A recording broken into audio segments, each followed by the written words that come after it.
सुप्रभातम बच्चों। कक्षा अष्टम तृतीय पाठ आदर्श भाग 1। इस पाठ में दहेज प्रथा के ऊपर आधारित एक नाटक है। इस नाटक में दहेज प्रथा का विरोध किया गया है। दहेज के कारण हमारी बेटी बहनों को प्रताड़ित किया जाता है। किसी की हत्या की जाती है तो किसी को तलाक दिया जाता है, किसी को मार डाला जाता है। दहेज के कारण बहुत सारी पीड़ाएं सहनी पड़ती हैं। इस नाटक से हमें दहेज प्रथा को ख़त्म करने का संदेश मिलता है। तो आइए हम पाठ की ओर बढ़ते हैं। इस नाटक के पात्र हैं पन्ना लड़की की माता, रामवृक्ष लड़की का मामा, धनेश्वर लड़का का पिताजी। पन्ना अपनी बेटी के प्रति चिंता व्यक्त करते हुए कहती है कि हे ईश्वर, मम पुत्र्या स्मृत्या विवाह कथम भविष्यति। हे ईश्वर, मेरी पुत्री स्मृति का विवाह कैसा होगा। रामवृक्ष, हे भगिनी, चिंतम मा कुरु, मम संज्ञेन आदर्श नामक एक सुयोगवरः अस्ति। यह झारखंड सरकारी प्रखंड विकास पदाधिकारी पदे कार्यरत अस्ति। हे बहन, चिंता मत करो।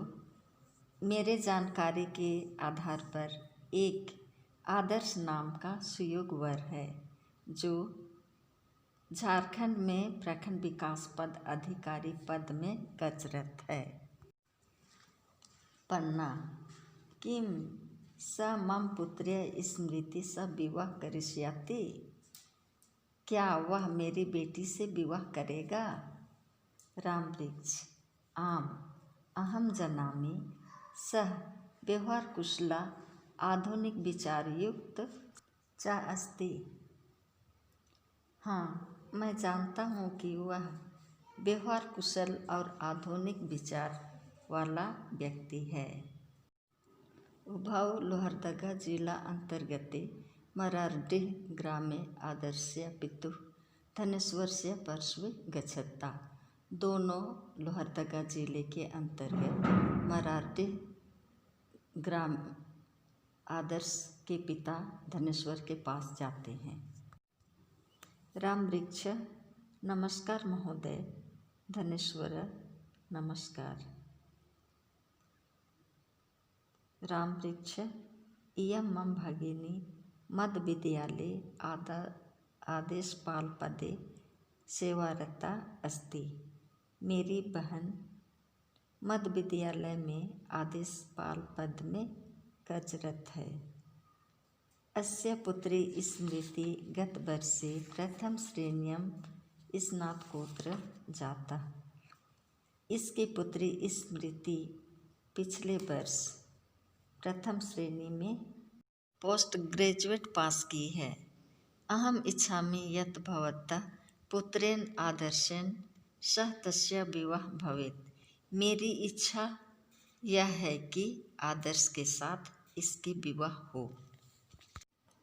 धनेश्वर, कथम न, मम पुत्रस्य विवाह तो करणीय एवं परंतु विवाहे अहम एकामी रूप्यं व्ययं न करिष्यामि। क्यों नहीं, मेरे पुत्र का विवाह करना तो है ही, लेकिन मैं विवाह में एक पैसा खर्च नहीं करूँगा। पन्ना, मम पुत्री अति सुशीला सुंदरी गृहकार्यदक्ष सुशिक्षिता चासीत्। अहम निष्पक्षता पूर्ण प्रयासं करिष्यामि। यह सुनते ही पन्ना अपनी बेटी की प्रशंसा करते हुए कहती है कि मेरी बेटी सरल स्वभाव, सुंदर, घर के कामों में निपुण और पढ़ी लिखी है। मैं अपने तरफ से पूरी कोशिश करूँगी। धनेश्वर, सम्यगस्ति, अहम कन्या दृष्ट्वा निश्चयं करिष्यामि। ठीक है, मैं कन्या को देखकर निश्चय करूँगा। किंचिदनन्तरं धनेश्वरः कन्याया गृहं गच्छति। कुछ दिन के बाद धनेश्वर कन्या का घर जाते हैं। पन्ना रामवृक्षया तस्या सत्कारं कुरुता। पन्ना और रामवृक्ष उसकी सत्कार करते हैं। धनेश्वर कन्या तो सुंदरी अस्ति, मम पुत्रनुरूपा चासीत्। विवाह अग्रिममासस्य षड्विंशतिदिनाङ्के भविष्यति। मम प्रतिष्ठानुसारणम् आयोजनं भवेत्। धनेश्वर कहते हैं, कन्या तो सुंदरी है, मेरे पुत्र के अनुरूप है। विवाह अगले महीने 26 तारीख को होगी। मम मेरे इच्छा के अनुसार, मेरी प्रतिष्ठा के अनुसार आयोजन होना चाहिए। पन्ना अवश्यम अहमपि यथाशक्ति प्रयासम करिष्यामि। पन्ना कहती है कि अवश्य मैं यथाशक्ति में प्रयास करूँगी। विवाहस्य दिवसे सर्वे आयोजने संलग्न शांति। विवाह के दिन सभी आयोजन की तैयारी हो रही है। सर्वत्र हर्षोल्लास अस्ति। सभी तरह खुशियाँ छाई हुई हैं। धनेश्वर पन्नम आहूत्य कथयति। धनेश्वर पन्ना को बुलाकर कहते हैं, धनेश्वर भवत्या अतियुक्तं व्यवस्था कृता। सम्प्रति तिलकस्य कार्यक्रम करणीयः। आपने बहुत अच्छा व्यवस्था किए हैं। अब तिलक का कार्यक्रम होगा। पन्ना अर्थात पन्ना कहती है, मतलब धनेश्वर विवाह पूर्वम तिलकम तु भवत्येव। विवाह के पहले तिलक, अन्यतु यौतुकम लये दहेज। पन्ना यौतुकस्य वर्ता तु नासीत्, पुनः कीदृशी यौतुकम।